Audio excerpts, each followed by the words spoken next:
Sleep training a 5-year-old. Can it be done? And let's bust some myths. I'm Kath, Sleep Nanny, and I today want to talk to you about the 7 myths that parents may still believe when it comes to sleep support at this older age, and what actually is going to work for children around the age of 5 when it comes to their sleep. So if bedtime's turned into a 90 minutes of negotiation, tears, or lying next to them until they drop off to sleep, then this is the video for you. If you are interested in more videos like this, then don't forget to hit subscribe. So children who are around the age of 5, yes, you absolutely can still support their sleep, and you still don't have to do things like leaving them to cry themselves off to sleep, things that generally we want to avoid as parents. And what we first want to understand is what sleep training really means. There is an awful lot of misinformation that, you shouldn't sleep train a child, but really this term is just being used in different ways, and it really does depend on who you're talking to and what that means. Basically, what sleep coaching is looking at the child's starting point, where they're struggling right now. This doesn't matter what age they are, but instead what we want to do is look at routines, look at boundaries, look at building their confidence, calming their nervous system, and working with them rather than against them. So once children get to that primary school age, around the age of 5, we can work really well in unison with them. They've got more understanding when it comes to language, we can use things like rewards, and we can set loving boundaries and predictable limits that can be discussed and explained to them at an age-appropriate level. So, first myth that I want to discuss is if we didn't do it as a baby, it's too late. This is absolutely not true. Children are constantly learning. Adults are still learning as well, but kids can learn how to adapt their sleep skills at any age, so it is not too late. And it often can actually become easier if they're older, because like I've already said, we can involve them, we can discuss these things with them and help them to understand the changes that we are making. The second myth that I want to bust today is sleep training means leaving them to cry alone. Now, we often talk about this when we're thinking about supporting younger ones' sleep or babies' sleep, but this is totally relevant for older ones as well. Many parents will not be comfortable with leaving a perhaps anxious child in bed, closing the door and saying, "You are not to come out of your room at night." That is not the approach that is needed. At whatever age we are dealing with, we want to make sure that every single child, including the 5-year-olds, can feel safe, happy and secure in their sleep space. Starting to get them to understand that they can rest rather than sleep can be something to help to calm them down. We can arm them with techniques to help them to remain calm, and we can still be responsive and supportive. We do not have to leave them if they are in a state of panic or heightened anxiety or anything at bedtime. There is always a way that we can get them to understand the learning that is going to go along with more independent sleep without having to get them really upset and really worked up. Myth number 3, my child wakes because they are being naughty or manipulative. This isn't true either. So common drivers for what I want to say is maybe undesirable traits and behaviours around bedtime are often things like anxiety, overtiredness, habit loops, inconsistent boundaries, scary dreams and separation worries. These are all things that most children will go through at some point, and none of those indicate that your child is misbehaving, being manipulative or naughty.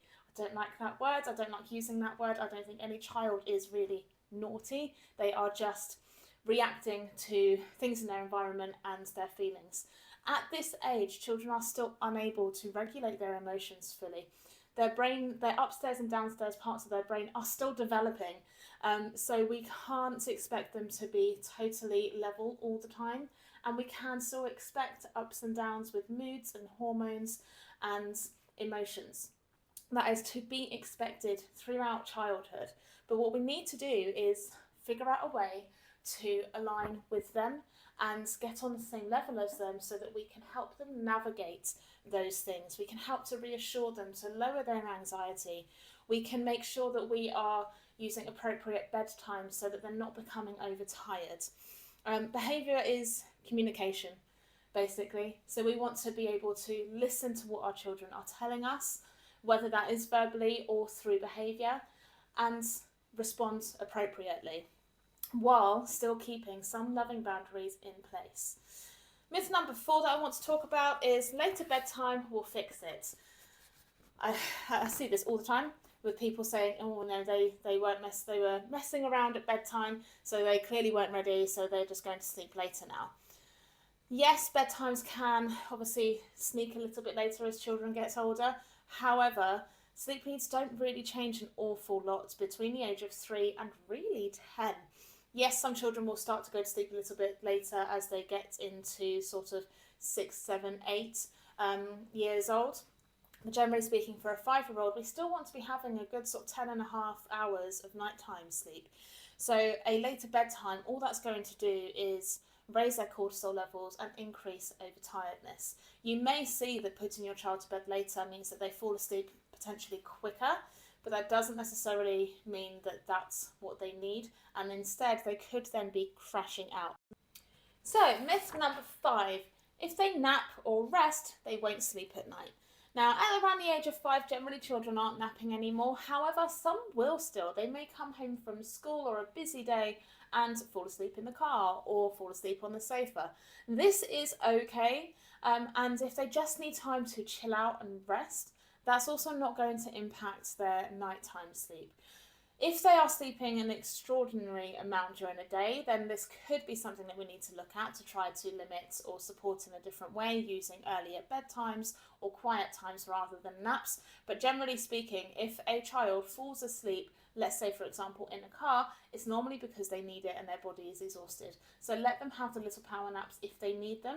Just try to make sure that they're not too late in the day and that they don't last too long. But the odd 20-30 minute nap here and there is okay at this age. But if you are seeing this happening daily, then we need to look at their sleep overall in a 24-hour period and see why are they so exhausted, what's going on, where can we support their sleep a little bit better. Myth number 6 that we need to talk about is they need me in the room to feel safe. Now, this is very common. I see this every week in what I do with the sleep nanny, and what we want to do is address that. Your child doesn't need you in the room, but they feel like they do need you. So we need to try to rewrite that narrative and help them to understand that you will be there, you are going to respond if they need you, but that they can be safe and supported without you having to be close by or holding their hands or in their room. Now, ways that we can do this is to build this sense of safety and security and attachment at more appropriate times of the day. So things like making sure they have connection before bedtime. So making sure that their cup is full before they go to bed. So making sure that you've got that time together to really connect at the end of the day. You can offer comfort objects are still absolutely fine at this age. A consistent script, so making sure that you say repeatable things.